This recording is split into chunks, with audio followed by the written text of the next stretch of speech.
You've just been offered the position and you've accepted. Congratulations. You're a vice president, SBA business development officer at a bank. Your family is super impressed. A vice president? They don't realize everyone at the bank's a vice president, but we can keep that between us. Now it's a week on the job. You're fired up. You have your business development plan and you stick to it. You're making calls and you're getting deals. You're doing everything you think is right. Now you're 6 months in, failing. Barely any deals in the pipeline. Your morale is down.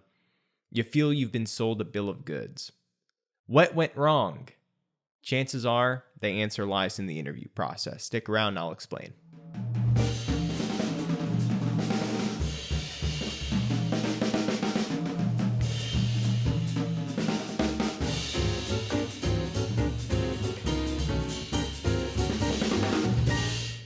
It happens all the time. You get 6 months into a BDO job and it's not going as good as you had hoped, even though you've stuck to your plan. There's a disconnect somewhere, and the problem may lie in the interview process. When you're interviewing for a job, the bank's interviewing you, and you're interviewing the bank. It's an even exchange, and if hired, both parties want the same outcome. The interests are totally aligned.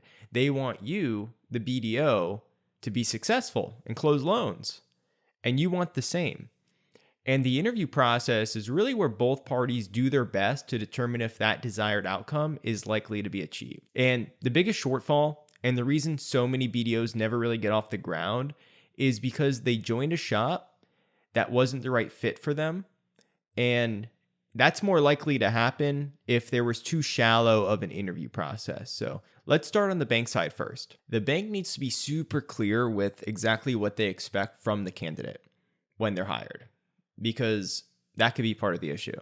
How involved do they want the BDO in underwriting and in closing? Do they expect them to show up to all the team meetings? What types of deals are they looking for? Is the bank being clear on exactly what the expectations are? Way too many sales managers are hiring based on their gut and based on what they think a BDO should look like on paper, when in reality, they should be hiring the person with the highest likelihood of success. Interviewing and hiring is a skill, and there's plenty of books written on the topic. And if you're a manager, I would recommend studying up. But instead, most managers take the easy way out and they just hire what they think are proven commodities. And they're looking for a BDO with X amount of annual production. That's their main criteria. But even if they hire someone, based on that past production, a lazy interview process can lead to a catastrophe down the road. Now let's switch gears, because I really want to focus on the BDO side of the interview process today and how they should be interviewing the bank. And yes, you should be interviewing them just as hard as they're interviewing you, because they will appreciate the fact that you're not just desperately jumping into this. Desperation's unattractive, which is why I graduated college still a virgin. Well, joke's on them. I have my own podcast now. The second reason, which is the more important reason, is because you absolutely need to ask these questions so you can gauge your chances of being successful at this shop.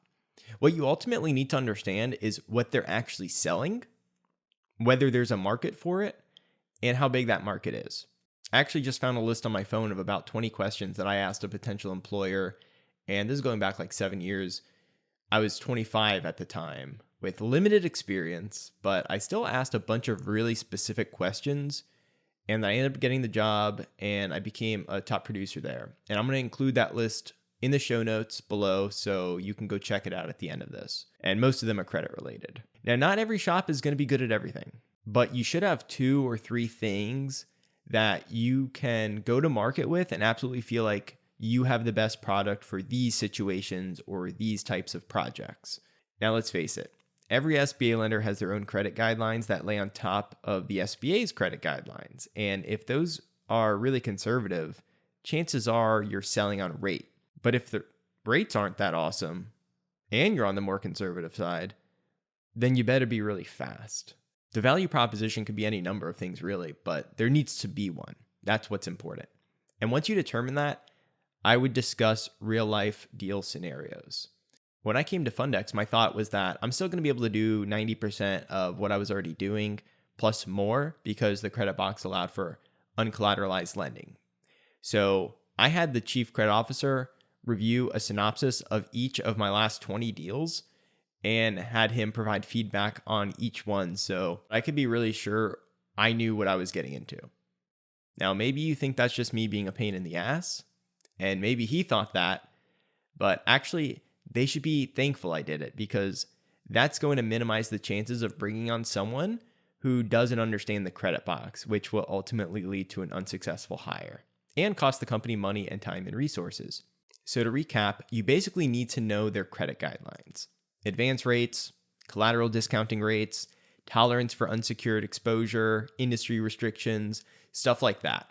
Pricing and referral fees should also be part of the discussion. And finally, you should also understand their process really well.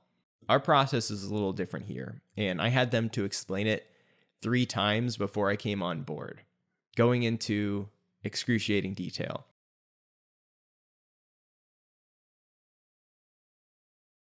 I probably had a total of 6 or 7 calls, as well as numerous emails back and forth before I ultimately made my decision.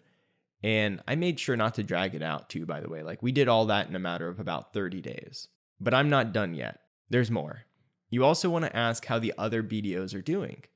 If the shop is established, whatever their top producer is doing is likely the ceiling.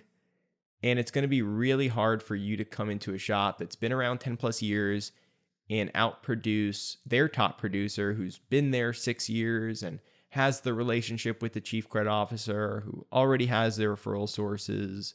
It's not impossible, it's just unlikely. And that number, by the way, is going to tell me a lot about the shop. Is it 10 million? Is it 20 million? Is it 30 million?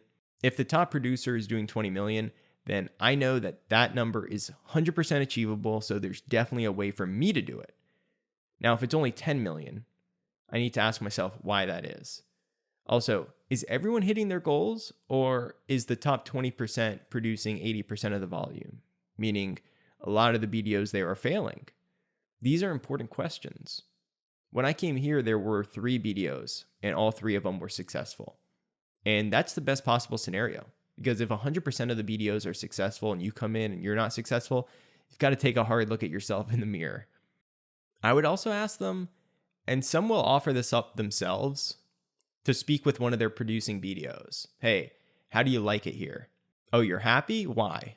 What do you like about this place?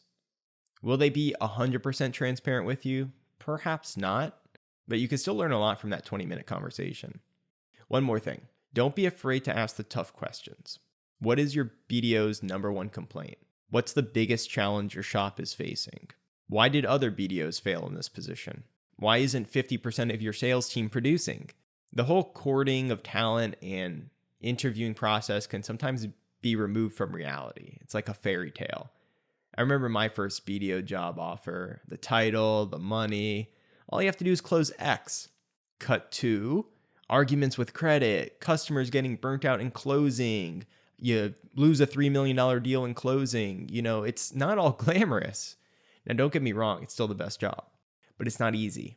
And that's why it's okay to ask these pointed questions in the interview process, because it gives us more of a realistic view of the reality of the job day to day. And it helps close that gap between what you think the job is before you start and what it's actually going to be like 6 months down the road. And if more BDOs follow these steps before they prematurely accept a position, I think we're all going to be getting a lot less LinkedIn job update notifications. And that's a good thing.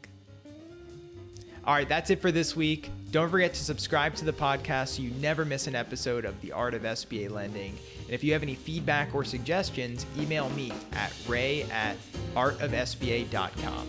Until next time, ta-ta.